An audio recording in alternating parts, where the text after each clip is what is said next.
live inside Athens with Wieuca.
My name is Andrew. I play synth and samples and sometimes bass. Personality here, I'm Jack and I play guitar. My name is Robert. I play the drum kit. The trap kit. I'm Jack Webster, not to be confused with Jack O'Reilly. I play bass.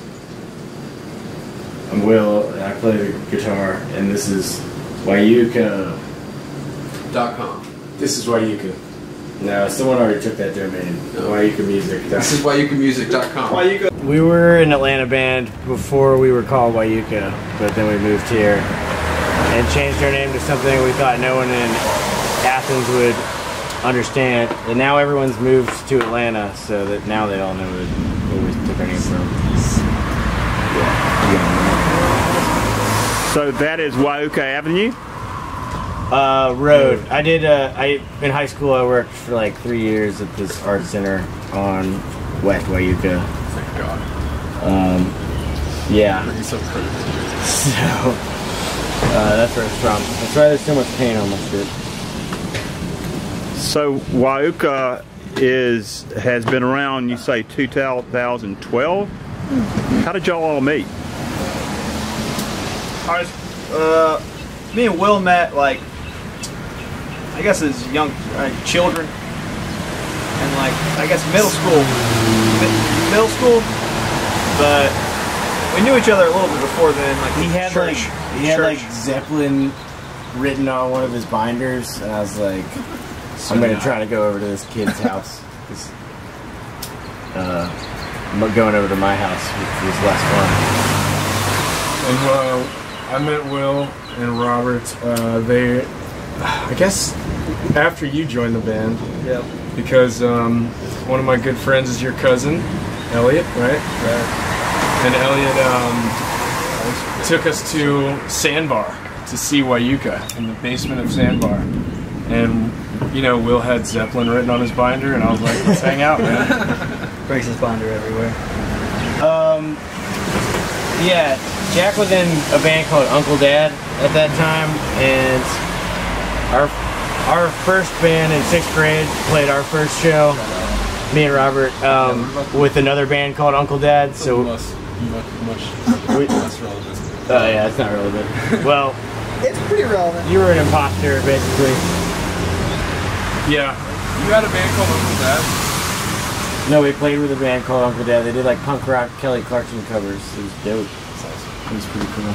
But Jack Webster and Andrew were in Big Morgan, and we went on tour with them a couple summers ago and just destroyed. When we had an opportunity to fit these dudes in the band, we had to do it.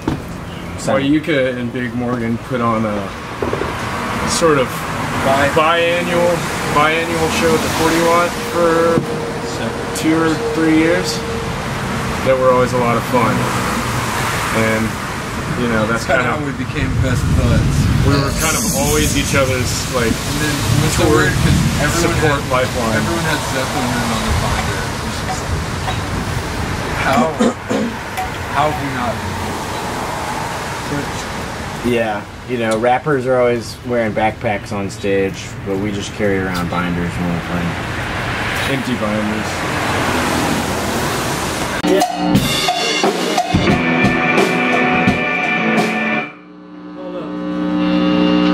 It's like invariably when I put anything on the piano bench here during practice, it'll like fly off.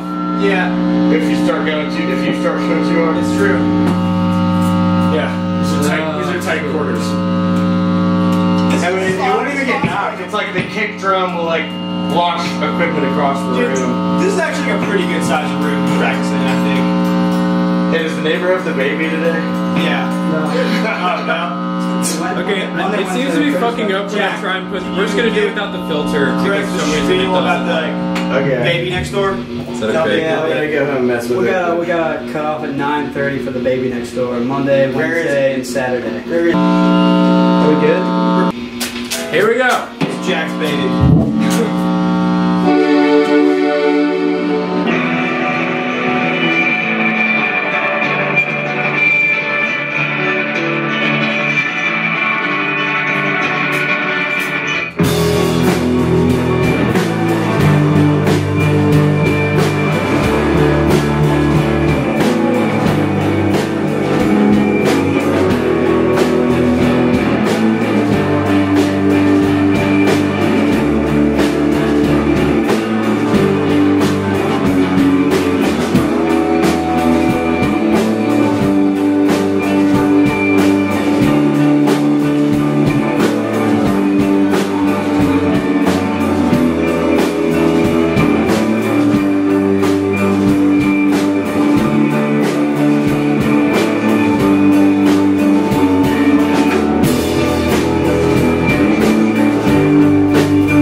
songs come about?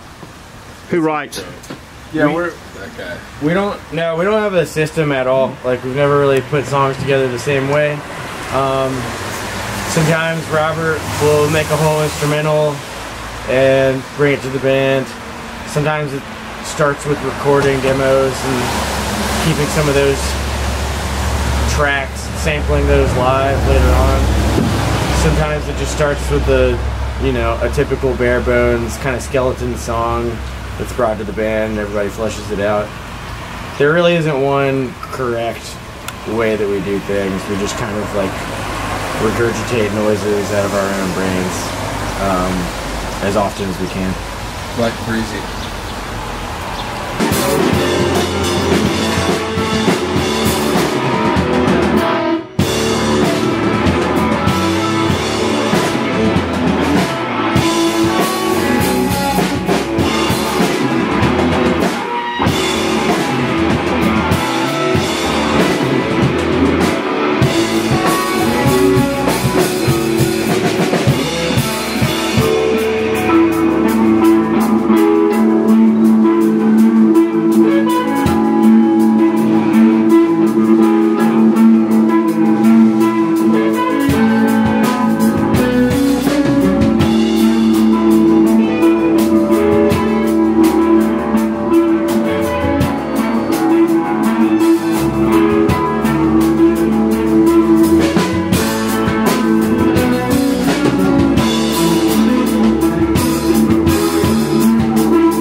We definitely like to just release and make new music and try different sounds and projects.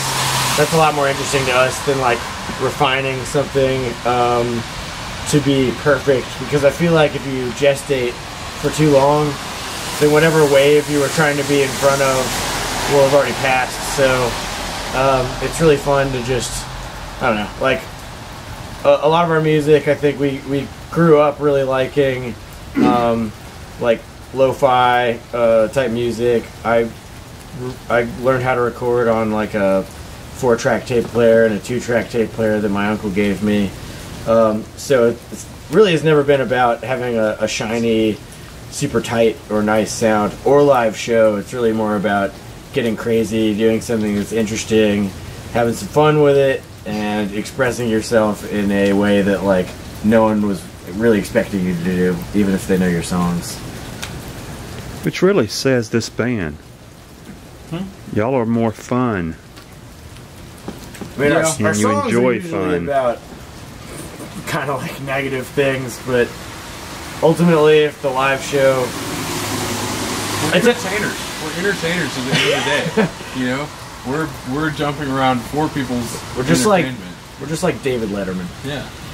But there are a lot of really good records and songs and bands out there that have, you know, amazing lyrics and great textures and stuff, but their live shows, you notice everyone is looking at their phone. It's not for lack of the music being good, it's for lack of energy a lot of the time. So we do this thing where there's one song in our set where I usually try to jump off the highest thing within access, whether that be a tree or an amp or the drum kit or something like that.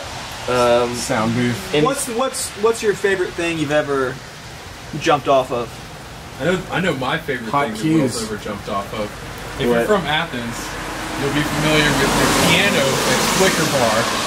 And my dude climbed on top of that and jumped off onto the floor. I've sustained some mild injuries. I think we probably all have during shows, but Only I mild. should have been impaled by the hi-hat stand a long time ago. I had.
Alright, so like Will said, I mean, part of the working together is doing songs, but I mean, trying to find time and like managing our schedules is really like the hardest work to do. And you know, we all got different jobs that we got to do nowadays because obviously the tunes ain't cutting it, and that's not bad.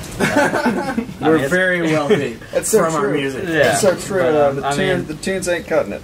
but you know, we have fun doing it. We do that's, a lot that's of really about it. We do a lot of like We have a lot of bits. casual hanging out too. I think playing on the road with each other for a few years now kind of Long car rides have sparked a lot of chemistry weird moving. bits. a lot of inside jokes just piling up. I think when the band first started, I was probably a huge pain in the ass to everyone about like, would never stop talking about like, oh, on the next album we gotta do this, whatever. Now, very often we go out together and hang out and don't talk business or music at all. And I think it's just refreshing. Like, if you're working super hard all the time, it's not really feasible to never take a break. Sometimes you gotta just be friends. But I'll say, because of the casual hanging out outside of work, yeah, I'm calling you band work. I think it's easier to address issues that come up in practice or in shows. If something goes wrong or if someone has an issue with something someone's playing, it's way easier just to say, hey man, that's wrong. You're playing the wrong thing. You should play it like this. Or hey, you get your shit off the stage. Pack up. It's time to go. We got this call time. Let's go. But with like, I know. Sorry to interrupt. Yeah, no, go for it. But like with Big Morgan,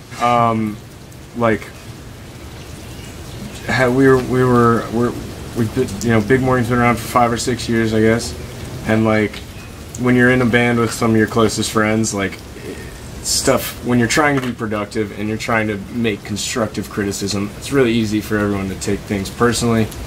And I think through a lot of trial and error, both Big Morgan and Wieuca, like even before us, probably learned that the hard way. And I think now when someone wants to make something better, it's easier to see the point and not, be offended by somebody's idea of how to change something. Yeah, I'd say after being in it for a good while, for several years, you come to a better understanding of, it's really just communication, but I'd say, years ago we were all living together, and eventually it was, sometimes there was tension there with just like, you walk out of an argument in band practice about how a song should go, and you're just chilling in the TV room and eating dinner together, and it's just kind of weird. But now that we're we've gotten a little more used to our process and how everyone likes to deal with it. You know, y'all don't have any problems living together. I come over here all the time, and we do a lot better on the road. It was a demo that Will had on SoundCloud for the longest time, and I really liked it. And I'm sure he knew it was good. So I was hoping we'd get back to it. And Will, we spent a long time of like starting and stopping learning that song. Basically, I mean, it's about just how people are able to live past their natural lives in the memories you have of them, or in the way that they've changed people and the world. And nothing super grand or even necessarily sad, just the idea of it's really not the most important thing in the world to be in a band that people think is cool. It's more important to make meaningful connections with the people around you.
From Atlanta, and I don't know, I mean, Atlanta is awesome, especially when we were in high school. That was right when Deer Hunter and the Black Lips blew up. Obviously, Outkast is probably the biggest and best group from there, and hip-hop has always been constantly, there's a lot of names from Atlanta that are trendy and or really making a name for themselves at any given point. But it's really cool to have a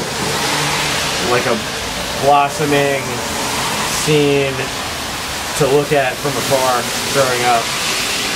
You know, we didn't have any respect there. We weren't playing shows with all these bands when we were 16, but you could just go down to the record store any day and see a lot of these folks who are going from scuzzy local band to international success overnight. And that was insane to be in high school forming bands at that time.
forgot to cut out for this second verse, like I always forget.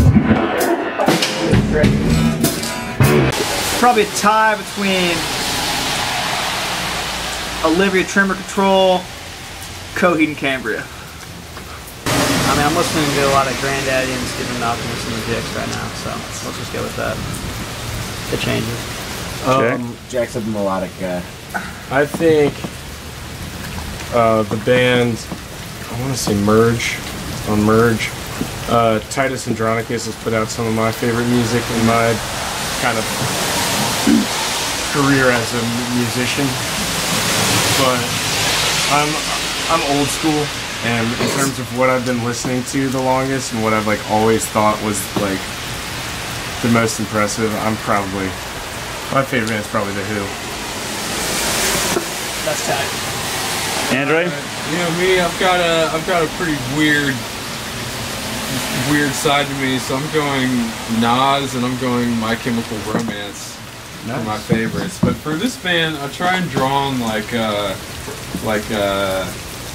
TV on the radio. You know, they have a very cool way of like combining extreme levels of production and electronics with pretty obvious punk alternative music. So, you know, Our goal is to bring in Andrew as sort of a DJ Homicide type figure, famous from the band Sugar Ray. Which brings me to my favorite band, Sugar Ray.